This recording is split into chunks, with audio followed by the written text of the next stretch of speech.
Hello, everybody. If you would like to use animated emojis in chats in Telegram and you are wondering how, in today's video, we are going to guide you through the process to enable it and use it. Start by opening up the Telegram application and ensure that your Telegram is updated to the latest version as well. And once you open it up, you can look out for the menu option in the top left and go ahead and tap on it. And once you do so, you can select the settings option that appears in the menu, tap on it.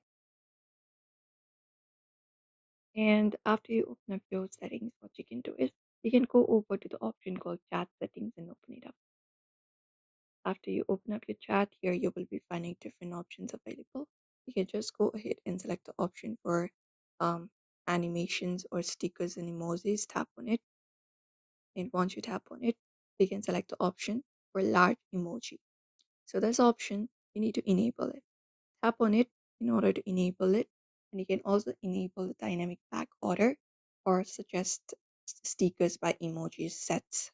So you can just go to enable it, and once you do so, you can head back to the chat, one of the chat, for example, this chat right here. And once you reach over here, when you go ahead and type in emoji, when you send it, it will be in an animated version in your sticker section. And there you go. And it will appear animated. You can even get access to custom animated emoji packs if you're a premium member. But this is it if you want to use animated emoji in chats and Telegram. So do not forget to give this video a like and also subscribe for more tips and tutorials.